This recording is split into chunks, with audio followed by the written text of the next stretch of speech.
The top 100 influential people in the world. Time magazine annually mixes, matches, and puts together an eclectic group of folk and anoints them with the word influence. This year's group has been announced with great fanfare. But how prominent are these figures, and what is this list for anyway? It's just so stupid. And meanwhile, real news, interesting news, news that would actually sell more magazines is not getting sold. The grand lady of the list remains media mogul Oprah Winfrey. This is her 9th appearance, way ahead of the U.S. president, who trails at just 6. So this must make her the world's most consistently influential person, right? While few would argue that the American president has far-reaching impact, some of the other picks are outright bizarre. 3-time winner South Korean pop star and actor Rain.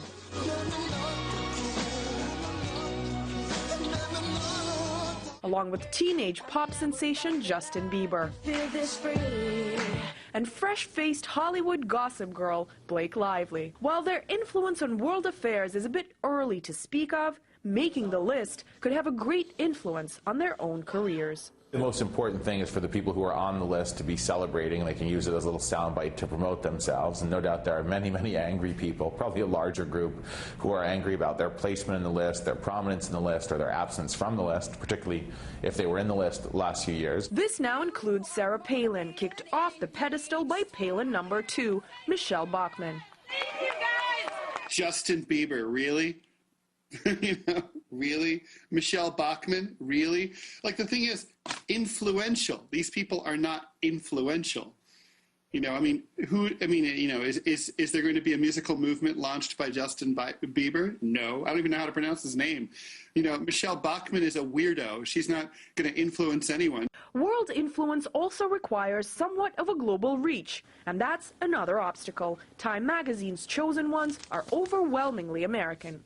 U.S. mayors, school chancellors, comedians, and TV personalities, some of whom might not be recognized by many Americans, let alone people throughout the rest of the world. And they used to go out and actually generate original stories, and now they just make lists. These people are influential. To do what? And then how? You know, a chef in L.A. is as important as the President of the United States. Creating an echo chamber for current and wannabe celebrities. Being famous has become a full-time job and a serious obsession for a lot of people around the world and the United States for certain, right? And the way you get on TV and the way you get noticed and seen as important is by getting on TV and getting noticed and seen as important. As with all fast-paced and recyclable culture, some of the people listed are likely to come and go in the blink of an eye, while the tendency to generate lists, not stories, could be here to stay. We're seeing more and more of this, you know, even on the left, you know, Mother Jones, the top 10, you know, bad landlords in America, whatever. It sort of is part of the whole celebrification of our culture. It's about, like, names, who's in, who's out. In fact, it's eminently forgettable. With some of the magazine's top staff admitting to having to Google some of the nominees in order to figure out their significance, lists like Time's are bound to lose the interest of the reader who wants to think and not just memorize names, often light, frothy, and gone the next day.